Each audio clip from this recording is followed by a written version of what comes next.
काँग्रेसच्या जिल्हा नेत्या सन्माननीय गीताताई पाबळेच्या,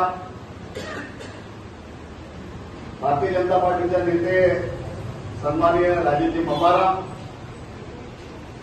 इथे उपस्थित असलेल्या आमची तालुक्याच्या महिला अध्यक्षा कविता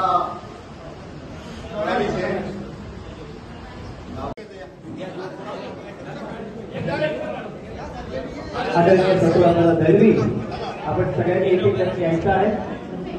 आपण परिवारामध्ये सहर्ष हार्दिक स्वागत करूया.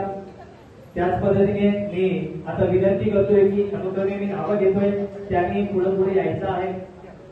त्याचा फोटो झाला असेल तर आपण त्या सगळ्या महिला माता भगिनींचं सदस्य ग्रामपंचायत रासळ ताई लक्ष्मण वाघमारे, सीतारामबाई सावंत, शिरीजी मांढरे, रोहिदाजी खाडे, निलेशजी लहाने, सुनीलजी दळवी, या आपण सगळ्यांनी एकत्रित एक छान फोटो आपल्याला घेता येईल.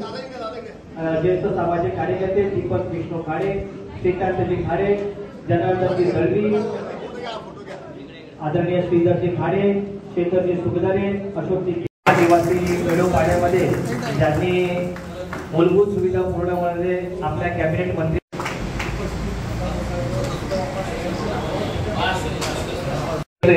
आपणही पुढे यायचं आहे. सन्माननीय सौभाग्यवती खाडे, जनार्दनजी दळवी, सन्माननीय मंगेशजी म्हस्के, चंद्रकांतजी म्हस्के, माजी सरपंच आणि सगळे सदस्य एकत्र आलेले आहेत. हरिचंद्रजी गणपत ठाकूर असतील, आमचे रोहिदादा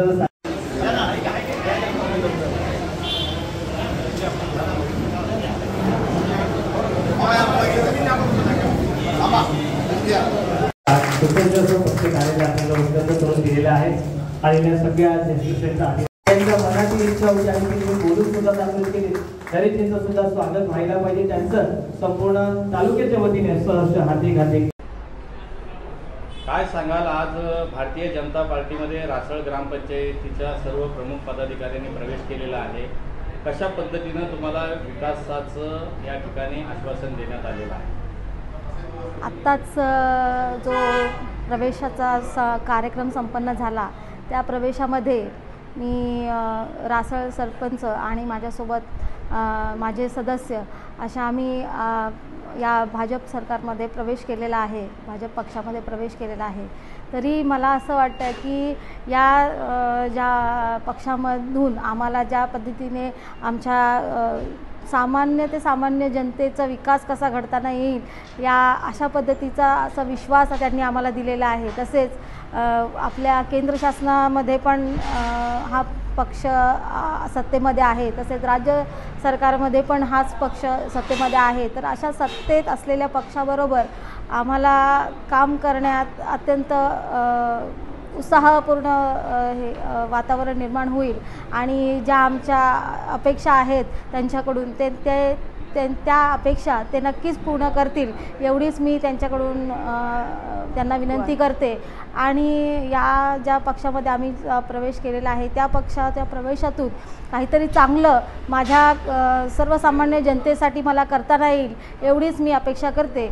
आणि पुन्हा एकदा या सगळ्या कार्यक्रमाला माझ्या जे बंधू भगिनी उपस्थित होते, जे काही माझे रासळचे ग्रामस्थ व इतर पदाधिकारी उपस्थित राहिले त्यांना मी मनापासून आभार व्यक्त करते, त्यांचे अभिनंदन करते. आणि पुन्हा एकदा या पक्षामध्ये प्रवेश करून माझ्या सर्व जनतेला त्याचा काहीतरी फायदाच होईल या अशी अपेक्षा करते आणि माझे 2 शब्द इथे संपवते. सुधागड तालुक्यामधील रासळ या महत्त्वाच्या राजकीयदृष्ट्या असलेल्या ग्रामपंचायतीतील काही प्रमुखांनी प्रवेश केलेला आहे भाजपमध्ये. काय सांगाल? आणि कार्यालयाचं देखील उद्घाटन झालं. या ठिकाणी देशामध्ये ज्यांच्या नेतृत्वात देश घडत आहे असे या देशाचे पंतप्रधान माननीय मोदी साहेब, त्याचप्रमाणे या राज्यामध्ये ज्यांच्या नेतृत्वात आम्ही सर्वच मंडळी काम करत आहात ते देवेंद्र फडणवीस साहेब या देशाला नवीन आणि या राज्याला नवी दिशा देण्याचे काम या ठिकाणी करत आहेत.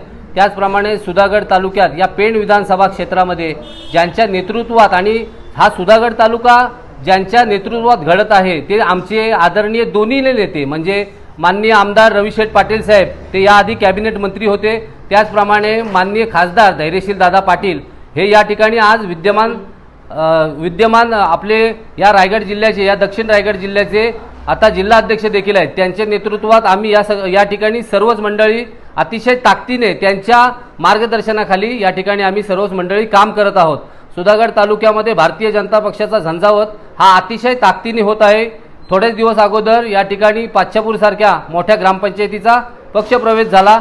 आज या ठिकाणी रासळ सारखी अतिशय ताकदीची असणारी ग्रामपंचायत भारतीय जनता पक्षामध्ये सुधागड तालुक्यातील काही ठराविक मंडळी ज्यांचं नाव आवर्जून या ठिकाणी घ्यावासा ते म्हणजे माननीय आपले नरेशभाई खाडे हे पक्षाचे सरचिटणीस देखील आहेत। त्यांच्या मोठ्या मनाने या ठिकाणी जो काही पक्षप्रवेश झालेला आहे, त्याचप्रमाणे या ठिकाणी सर्वच मंडळी जी काय आहेत, एखाद्याचं नाव घेतलं आणि एखाद्याचं नाही घेतला तर कोणाला तरी वाईट वाटेल म्हणून मी यांची नावं या ठिकाणी घेत नाही, पण या ठिकाणी जो काही पक्षप्रवेश अतिशय ताकदीने होत आहे त्याच्या मागची जी काही कारणं आहेत, तर सुधागड तालुक्यामध्ये ज्यांच्या माध्यमातून नेतृत्व होत आहे ते माननीय प्रकाश भाऊ असतील, गीताताई असतील, राजेश दादा असतील, आलापबाई असतील, ही सारीच मंडळी अतिशय ताकदीने या ठिकाणी काम करत आहेत। त्यांच्या नेतृत्वावरती माननीय रविशेठ पाटील साहेब असतील, आमदार साहेब आहेत, यांच्या नेतृत्वावरती विश्वास ठेवून या ठिकाणी भारतीय जनता पक्षामध्ये जोरदार इन्कमिंग सुरू आहे। सर्वांना विश्वास आहे की भारतीय जनता पक्ष सर्वसामान्य गोरगरीब यांची कामं अतिशय मन लावून आणि अतिशय निस्वार्थीपणाने या ठिकाणी करत आहे। त्यामुळे सर्वच जण या ठिकाणी भारतीय जनता पक्षाचा हात धरण्यासाठी इच्छुक आहेत। आज या ठिकाणी रासळसारख्या मोठ्या ग्रामपंचायतीचा पक्षप्रवेश झाला। थोड्याच दिवसामध्ये जांभूळपाड्यासारखा विषय असेल किंवा इतर तालुक्यातील जवळजवळ 4 ते 5 ग्रामपंचायती अशा असतील का त्या आमच्या संपर्कात आहेत। आमच्यासारखी तरुण मंडळी या ठिकाणी काम करत असताना 24 तास पक्षासाठी आणि 24 तास सर्वसामान्य ग्रामस्थांसाठी, जनतेसाठी या ठिकाणी आम्ही सर्वजण उपलब्ध आहोत। याच्याकडे देखील पाहून, आमच्याकडे देखील विश्वास ठेवून, आमच्यावरती विश्वास ठेवून या ठिकाणी जोरदार इन्कमिंग सुरू आहे।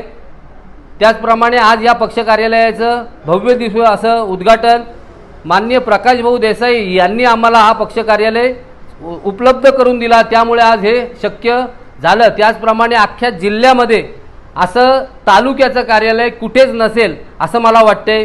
अँटी चेंबर, त्याचप्रमाणे एक दुसरा रूम, एक सर्वसामान्य सभा घेण्यासाठी एक व्यवस्था, त्याचप्रमाणे बाईट देण्यासाठी ही व्यवस्था, सर्व महापुरुषांचे जे काही फोटो लागलेले आहेत, या असं सर्व सुसज्ज असं हे जे काही कार्यालय माननीय प्रकाश भाऊ देसाई यांनी स्वतःचं कार्यालय या ठिकाणी पक्ष कार्यालय म्हणून आम्हाला सर्वांना उपलब्ध करून दिलं। त्यामुळं आम्ही सर्व सुधागडवासीय या सर्वांकडून माननीय प्रकाश भाऊ यांचे आम्ही सहर्ष अभिनंदन करतो, आभार व्यक्त करतो। सर, काय सांगाल, सुधागड तालुक्यामध्ये इन्कमिंग जोरात सुरू आहे। रासळ ग्रामपंचायतीचे प्रमुख सरपंच असतील किंवा अन्य कार्यकर्त्यांनी प्रवेश केलेला आहे, याबरोबरच कार्यालयाचं देखील उद्घाटन झालेलं आहे। कशा पद्धतीने भाजप संघटना भविष्यामध्ये बळकट होईल? या तालुक्यात सुंदर अशी काम चाललेलं आहे। सुरेश ठोंबरे, श्रीकांत ठोंबरे यांच्या नेतृत्वाखाली इथं ह्या ठिकाणी काम चांगलं चाललेलं आहे। ह्या ठिकाणी बहुसंख्य ग्रामपंचायतीने बहुसंख्य लोक हे भाजपच्या पाठीमागे लागलेले आहेत। भाजपबरोबर काम चाललेलं आहे, ते काम चांगलं आहे। त्या दृष्टीनं इथं ह्या ठिकाणी इन्कमिंग जोरात सुरू आहे। आगामी जिल्हा परिषद असतील, पंचायत समिती निवडणुकांमध्ये भाजप हे केवळ सुधागड पेनमध्ये नव्हे तर रायगड जिल्ह्यात कसा प्रभाव पाडेल? या ठिकाणी या तालुक्यातल्या दोन्ही जिल्हा परिषद, 4 पंचायत समिती ह्या 100% भाजप जिंकणारच आणि त्यात कुठलाही किंतु नाही। आज कार्यालयाचं उद्घाटन झालंय, कार्यकर्त्यांना आपलं काय आव्हान असेल, या कार्यालयातून कशा पद्धतीनं काम करणार? असं आहे, एवढं सुंदर कार्यालय हे झालंय, जिल्ह्यात नावाजलेलं इथे कार्यक्रम होतील आणि ह्या ठिकाणी हा उपेक्षित राहिलेला तालुका हा पूर्णपणे कामाला लागलेला आहे। पूर्णपणे तालुक्यातले कार्यकर्ते ह्या ऑफिसमध्ये येतील, इथं ह्या ठिकाणी ह्या ऑफिसचा पूर्णपणे लोकांच्या कामासाठी उपयोग करून घेतील। आपण जिल्ह्यातील वरिष्ठ नेते आहात आणि ज्या पद्धतीनं रायगड जिल्ह्याचं पालकमंत्री पदाचा तेढ आणि तिढा निर्माण झालेला आहे, यामुळे विकास देखील खुंटलेला आहे असं वाटत नाही का आपल्याला? आपण सत्ताधारी पक्षातले नेते आहात। असं आहे, आमच्या पक्षाचा काही वाद नाही आहे।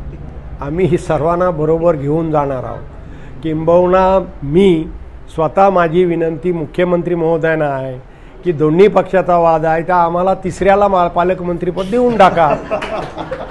एक शेवटचा प्रश्न आहे.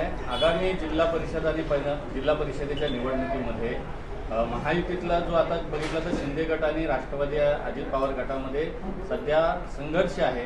त्यामुळे शेतकरी कामगार पक्ष आणि राष्ट्रवादी यांचं ऐक्य दिसेल का? आणि महायुतीचं जे काय आता संघटन आहे, जिल्हा परिषदमध्ये जी निवडणूक आहे, त्यामध्ये आपण कोणत्या भूमिकेमध्ये असाल? जर असं आम्ही अकेला चलो रे ह्या दृष्टिकोनातून आम्ही जाणार आहोत. या जिल्ह्यात भाजपचंच सरकार बसलं पाहिजे असा आमचा दृष्टिकोन आहे आणि त्या दृष्टीनं आमची पावलं टाकलेली आहेत.